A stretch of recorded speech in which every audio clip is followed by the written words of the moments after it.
try to come in here and just guess. After being here for a little while, you can sort of figure it out. You can tell different cloud types over different continents. You can tell different soil types over different continents. So let's see. And then, of course, there's a lot of ocean. So usually we're over the ocean at first glance. I will tell you in just a moment where we are.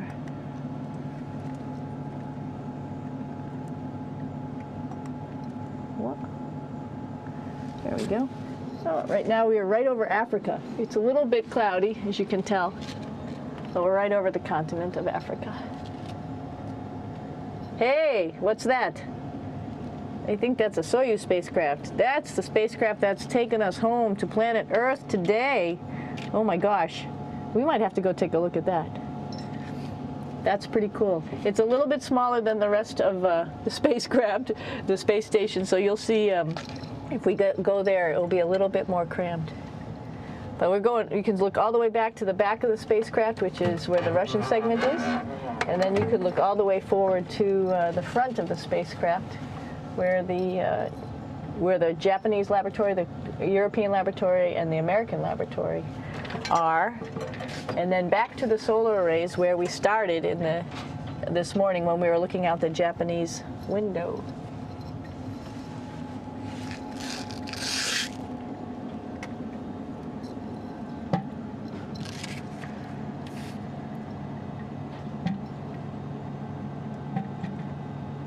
So other questions that were here are, what would you recommend as a job, if so, and to what type of person would want to be an astronaut? I think people who would like to explore, of course people who like math and science, that's what this is all about. We have people in the office who are doctors, teachers, veterinarians, engineers, pilots, so all sorts of people become astronauts, and I think if you see it's just sort of cool, so I think people who like to do a little adventure and like to do cool stuff probably usually become astronauts. Hey, one thing I didn't show you, or I talked about but I didn't show you, was the exercise, another piece of exercise device, which is the advanced resistive exercise, and that's what this is right here. This is ARED, and you could probably see this bar. Let me just do a little bit of maneuvering here. Stand by. You have to set it up just like at any other gym.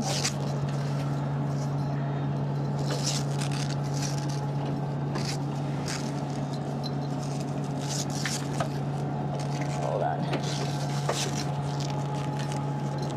Show you how this works.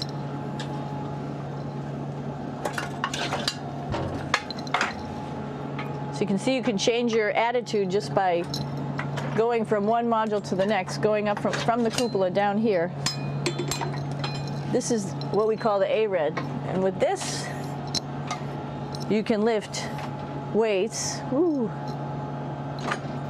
based on vacuum in these cylinders, just like you do at home at a gym. For example, if I wanted to do a squat, I could do it like this. Oops. I should need some weight on this thing. I'm not lifting with anything, so it's too easy. One of the cool things you could do things that you can't do at home. For example, single leg squats with just one leg, because the other leg, you won't fall over. So all sorts of stuff. You can also do bench press. We have a bench that we could add on here, so you can work on your beach muscles.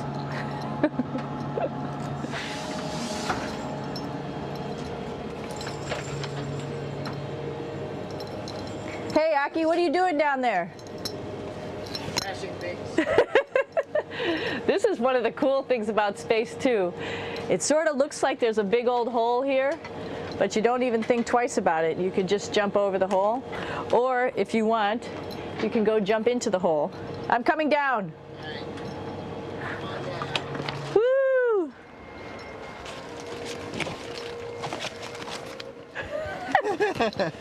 Then you can come right back up again, like Superman. Woo!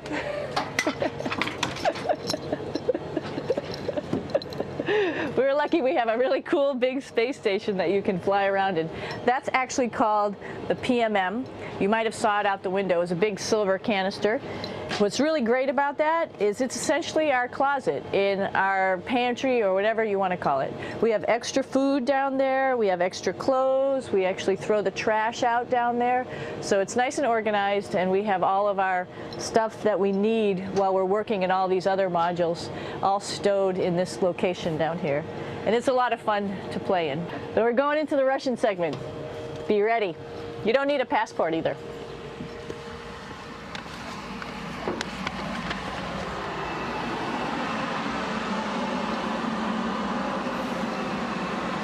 It goes a lot farther back than this. We'll go take a trip and say hello to the boys down there in just a minute. Well, let's do that first, actually, and then we'll go down to the Soyuz at the very end. This is Yevgeny. Hi. Doing a little tour.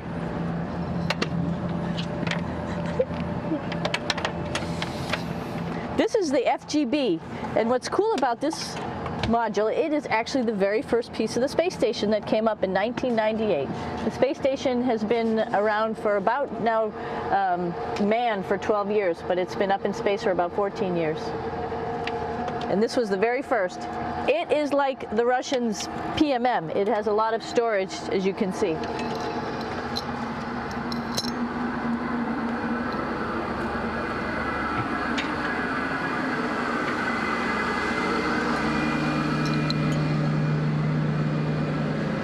Можно?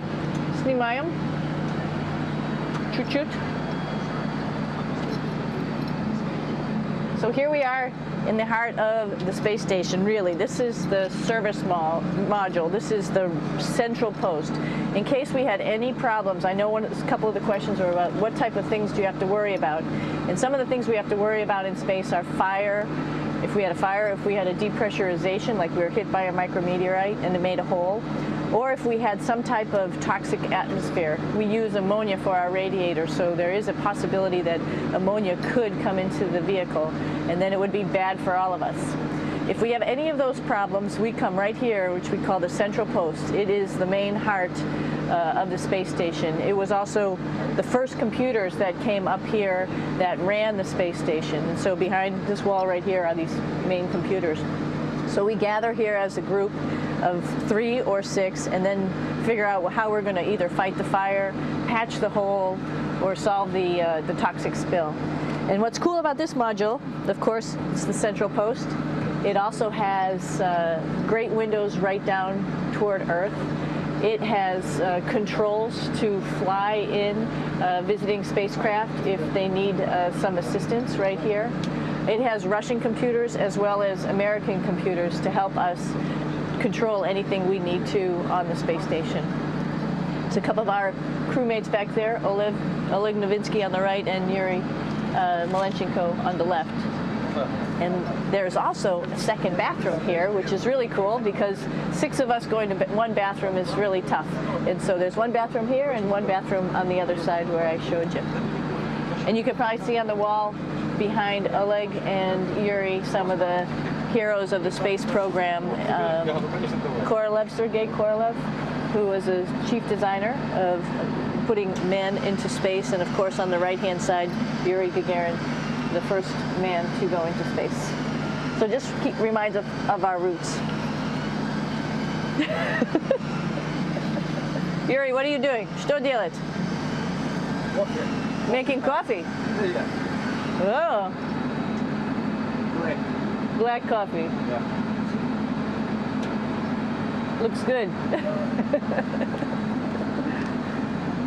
Okay. Спасибо. We're going to check out our Soyuz real quick. Make sure it's ready to go. All right, back to the Soyuz.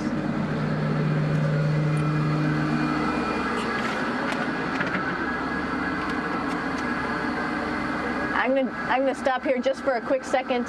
You can see on the Russian spacecraft there's also other modules that stick out, down, and above. Right here is, let's see, I'm trying to be oriented. That's a place where we do spacewalks from for the Russian side. There's Russian spacesuits in here, and also a visiting vehicle which brought fruits and vegetables and becomes a trash container when we undock. Up on this side is also a future place where they're going to do spacewalks from, and connected to it is Kevin's, Oleg's, and Yevgeny's Soyuz spacecraft. And now let's go see ours. Whoa! Извините. No problem. Это пробка.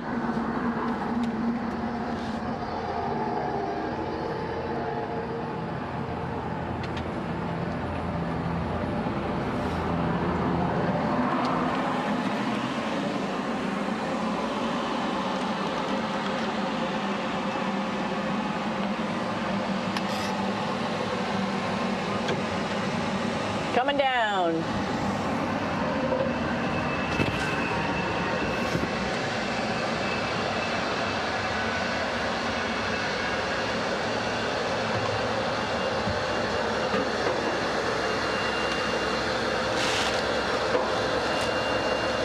It's a little tricky getting in here.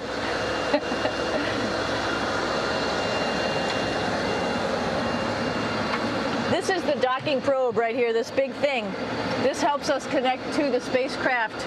This probe actually sticks into this cone, and that's how the spacecraft, our Soyuz, becomes connected to the ISS initially.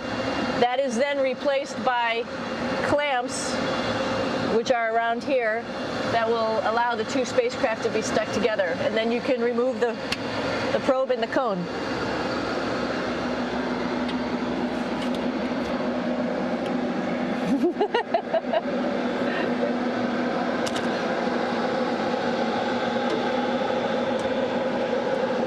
You okay? All right, so here we are in the Soyuz. This is what we call the BEO, the living compartment, Bitovoy Otsek in Russian. It also has a little bathroom. It's not as good as the other bathrooms, so we try not to use it too much. It has drinking water in it if we need something to drink. And then, of course, it's filled up with a lot of cargo for us. Bringing up and also bringing back down. It has a second purpose when it comes back to Earth. It serves as a garbage container.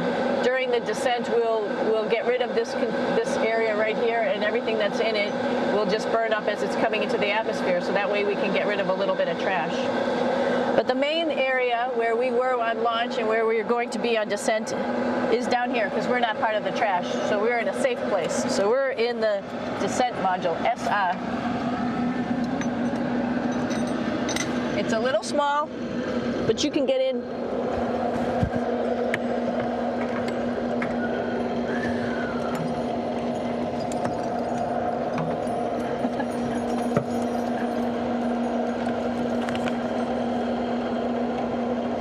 Not sure how well you could see in here.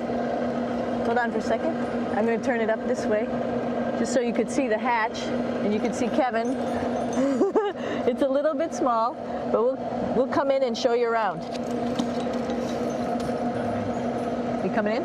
Probably not. Okay.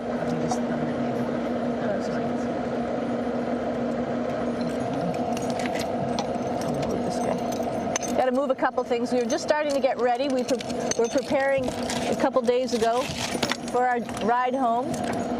It's a little bit squishy, but everybody asks, how do you sit in the Soyuz? And you sort of sit in your seat like this.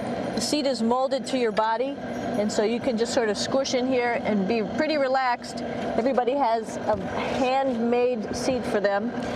And then, of course, there's a control panel, and that's where we do most of our actions and work right here. There's hand controllers which you can fly the vehicle with, and there's a stick right here primarily used for communications when we're trying to talk to the ground. So 3 of us fit in here. Like I said, it's a little squishy, but somehow it seems like we all managed to get in here and fit pretty well, and it's a pretty safe ride home. You're probably wondering, what's all this junk behind us? Well, it's all of our parachute, first of all, and then it's all of our survival gear, just in case we end up landing in some strange place